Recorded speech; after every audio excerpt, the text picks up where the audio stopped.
Hello, this is Bobby Kagans with Freedom Gunworks. Today we're going to talk about the proper grip and stance if you're a competitive shooter for USPSA, IPSC, IDPA.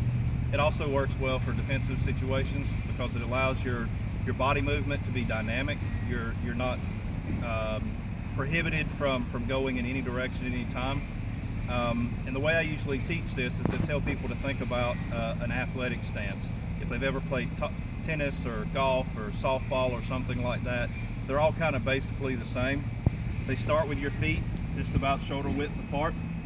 Your strong side foot is just a little bit set back from your support side, and you want to have your knees kind of bent a little bit and your weight forward over your hips. You actually want to be able to like feel yourself clawing into the ground with your feet. So if you're playing golf, it's this stance. If you're playing tennis and you're waiting on a serve, you're holding your racket like this. If you're playing softball or baseball, you're standing like this. So it's the same basic concept. It's that athletic stance that lets you explode out of position. Now, you want weight on the balls of your feet. So if you cock your knees forward and just like get them from the bent position from unlocked and feel that weight go forward on the balls of your feet, then you're ready to go. You can go in any direction you want to go. You can go forward or backwards. This is what we call the modified isosceles. The next thing we're going to talk about is the grip, the shoulder, the elbow position, and how our hands hold the gun. How you put your hands on the gun and what you use for biokinetics of your body, muscle and joint lock and stuff is where the recoil management comes from. So as a right-handed person, you want to take and get your grip as high up as possible in the gun. So this hand is going to come like this. All right. Your thumb will be on top of the safety in a 1911 situation. This hand right here, you'll take this part of this hand, which we call the drumstick because it looks like a chicken leg, and it's going to go in this hole right here on the grip. So when you have the proper grip, your hand should look like this. One thing that I like to tell people when they're bringing this hand in, you come from position 1 to position 2. If you're pointing this hand at the ground saying right here is how my hand goes, then it's going to come on the gun in the correct position each and every time. So it's just important that when you bring this hand in, that you've got that 45-degree angle down with these fingers and your thumbs will be pointed straight at the target. Now this is the key part. This is where the recoil management comes from. The position should be 70-30 hand strength.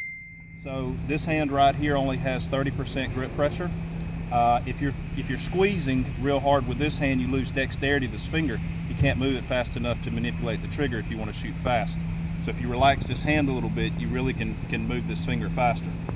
All right, so this hand is 30%, this hand is 70%. Bring them into the gun like this and lock this wrist right here. What I like to do is put pressure against the mag well with the pinky and pressure in the wrist here. There's no pressure in my forearms or my shoulders or anything else in my upper body. It's all right here in this wrist. So when the hand comes in and I put it on the gun like this, I'm actually torquing this wrist forward, and that is counteracting the recoil impulse of the firearm. The firearm wants to recoil around this top grip screw. That's the natural way that it's going to move. So if you've got this hand putting pressure on the bottom here and locking this wrist out, then it can't move freely in your hands. If you've got this position right here, there's nothing in that wrist to keep it from swiveling. But if you put pressure and lock it here, it's going to counteract that recoil. And that's the important part. So again, just to recap, feet are shoulder width apart. The strong side foot is cocked back just a little bit so you can get that spring off pressure when you have to explode out of position. The strong hand is as high up in the gun as you can get it. The support hand comes in right here with the drumstick, and you're locking that wrist and putting pressure. Now notice my elbows are not locked. They're kind of pointed down at the ground at a 45-degree angle on each side. So as the gun recoils, I can take it right here in my elbows and it's not transferred into my shoulder. It's important that you have that weight over the hips so that the gun is not driving you back, but you can kind of consume that recoil as the gun happens. And remember, it's 30-70 on the grip pressure.